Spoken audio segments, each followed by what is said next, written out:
Assalamualaikum warahmatullahi wabarakatuh. Apa kabar anak bapak semuanya di rumah? Mudah-mudahan kalian sehat walafiat, tidak kurang satu apapun.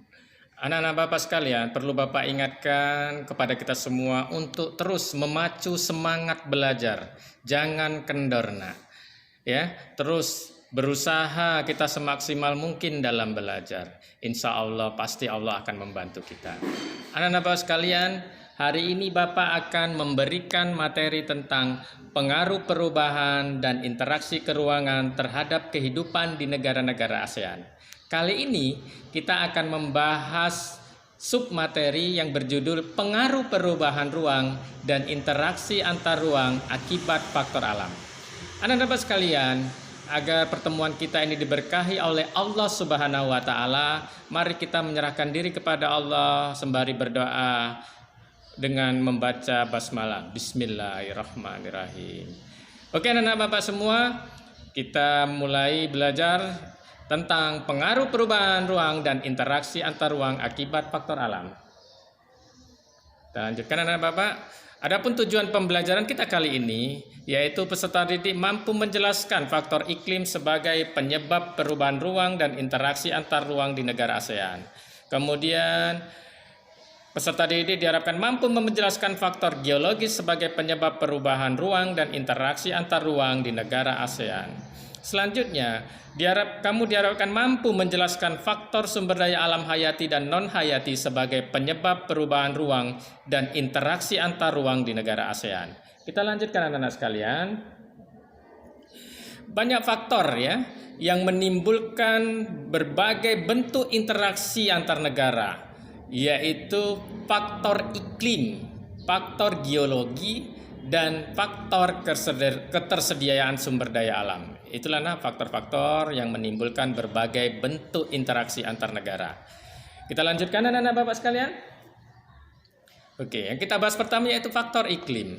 Lokasi Indonesia berada di antara benua Asia dan Australia, menyebabkan wilayah Indonesia memiliki pola arah angin yang berganti setiap setengah tahun sekali. Angin ini dinamakan dengan angin muson timur dan angin muson barat. Masing-masing menyebabkan terjadinya musim kemarau dan musim hujan. Iklim yang dipengaruhi tiupan angin muson dinamakan angin muson. Jadi kita lanjutkan Bapak. Oke, inilah gambar arah angin muson ya, yang menyebabkan di Indonesia itu musim hujan dan musim kemarau. Kita lihat ya, di bulan Januari arah angin itu dari benua Asia melewati Indonesia. Nah, ini menyebabkan musim hujan di Indonesia. Kemudian di bulan Juli kebalikannya, dari Australia akan melewati Indonesia yang menyebabkan di Indonesia terjadi musim kemarau. Kita lanjutkan anak bapak sekalian. Oke. Yang kedua adalah iklim fisik. Bukan yang kedua, maaf. Kita lanjutkan iklim fisik. Negara-negara ASEAN terkadang mengalami perubahan iklim yang tidak terprediksi sebagai akibat adanya perubahan pola penggunaan lahan dan perilaku yang menimbulkan pemanasan global. Perubahan iklim ini memicu terjadinya bencana alam klimatik atau bencana alam yang disebabkan oleh kerusakan faktor-faktor iklim. Kita lihat jadi perubahan iklim ini memacu terjadinya demonstrasi di mana-mana akibat disebabkan oleh kerusakan faktor-faktor iklim. Kita lanjutkan. Inilah contoh bencana ya, angin puting beliung di Haiyan, Filipina, ya nak. Di Haiyan, Filipina ini dia contohnya. Kemudian ini banjir besar yang terjadi di Thailand, ya. Selanjutnya ini terjadi kekeringan di Jawa Timur ya, di Indonesia. Jadi inilah dampak daripada kerusakan lingkungan ya, yang akhirnya bisa menimbulkan bencana buat kita. Kita lanjutkan. Kerjasama penanggulangan bencana. Contoh kerjasama ASEAN dalam penanggulangan bencana klimatik yaitu ketika terjadi kebakaran hutan yang hebat di Sumatera tahun 2015. Malaysia dan Singapura atas nama ASEAN memberikan bantuan pinjaman pesawat pemadam kebakaran.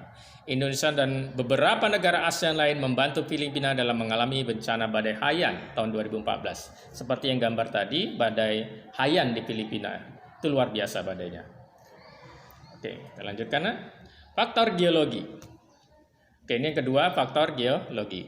Berdasarkan faktor-faktor yang berkaitan dengan kondisi geologi seperti kondisi tanah dan batuan penyusunannya di bumi, negara-negara ASEAN berada di daerah tumbukan antar lempeng.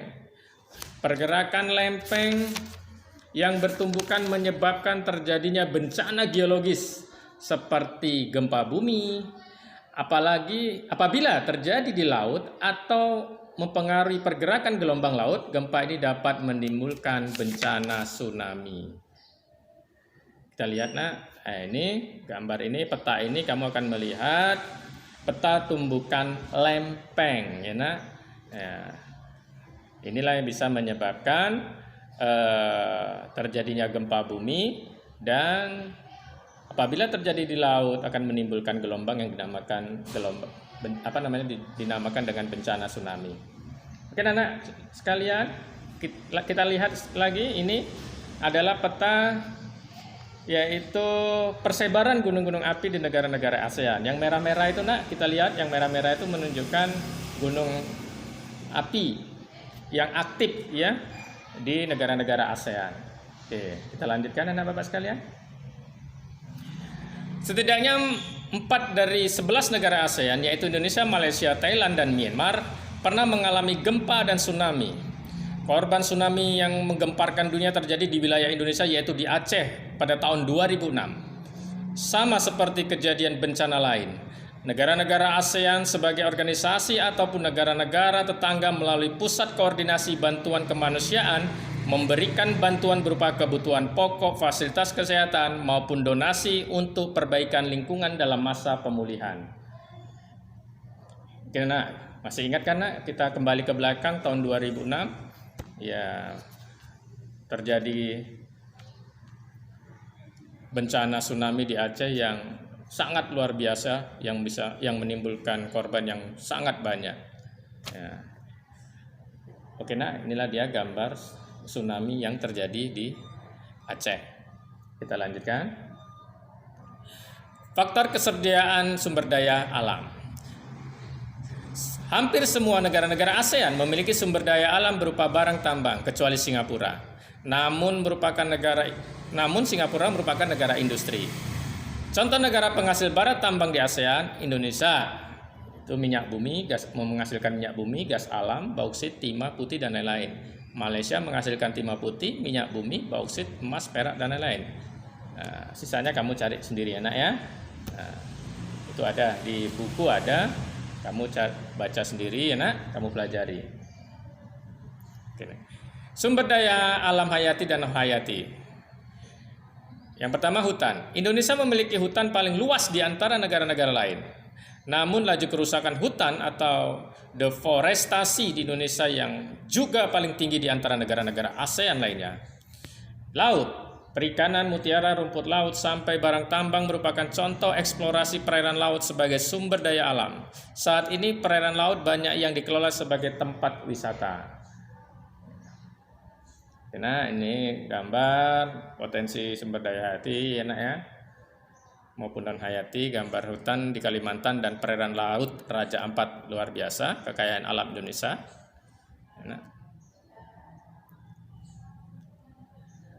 Oke, ini persebaran ya barang tambang yang dimiliki oleh negara-negara ASEAN.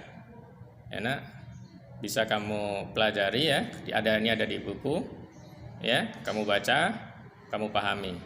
Oke anak sekalian, demikian penjelasan Bapak mengenai materi ini, mudah-mudahan bermanfaat buat kita semua. Sekali lagi Bapak tekankan kepada kalian untuk terus semangat belajar. Kita akhiri dengan membaca Alhamdulillah bi'alamin. Billahi taufiq wal hidayah. Wassalamualaikum warahmatullahi wabarakatuh.